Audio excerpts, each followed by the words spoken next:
This is the worst way someone have died recently. That is on 2013, Elisa Lam.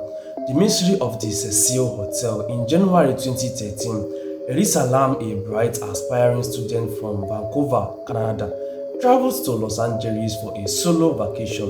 She was full of curiosity and excitement, hoping to explore the city, visit popular tourist attractions, and take a break for her studies. Elisa had chosen to stay at the Cecil Hotel, a historic but run-down building located in a rough part of downtown Los Angeles, known as the Skid Row.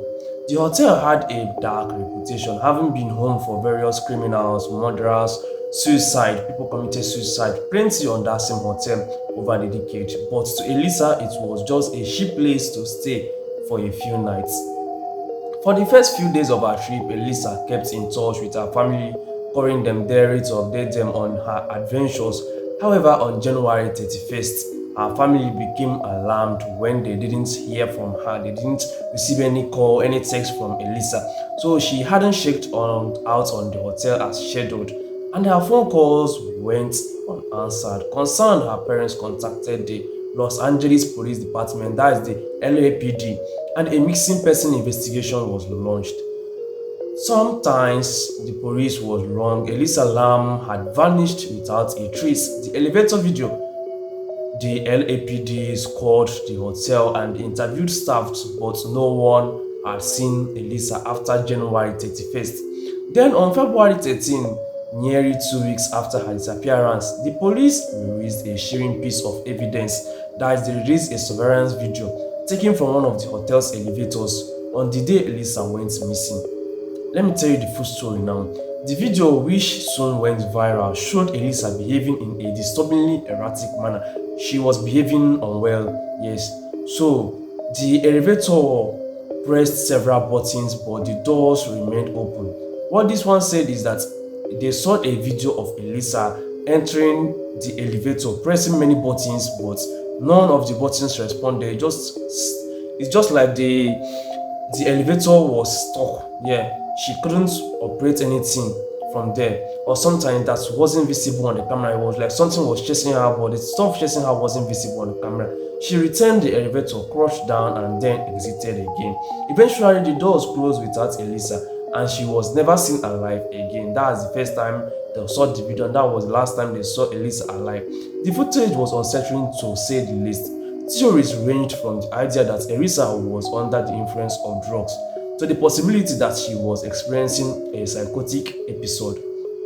Others speculated about something more sinister. Perhaps she was being chased by someone or something paranormal. As the search for Elisa continues, guests at the Cecil Hotel began complaining about the strange occurrences.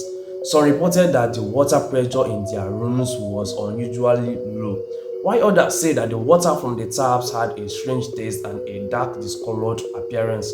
Maintenance workers were called to check the building's water tank located on the rooftop, and it was there. On February 19th, they made a huge discovery, which was that Elisa was found on the tank, naked and floating in the one of the large water tanks.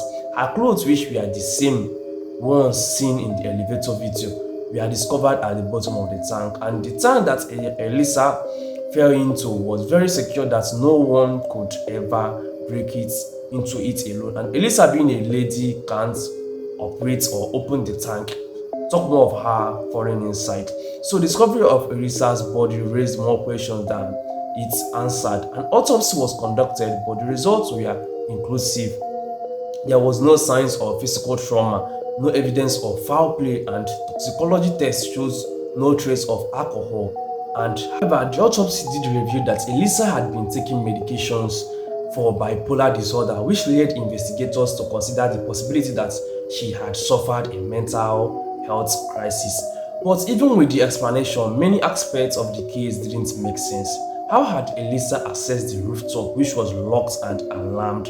And climbing that rooftop will require someone that is trained or professional to do that.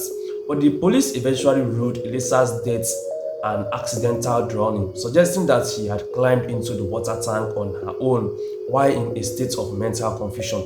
However, this conclusion did little to satisfy the public's curiosity.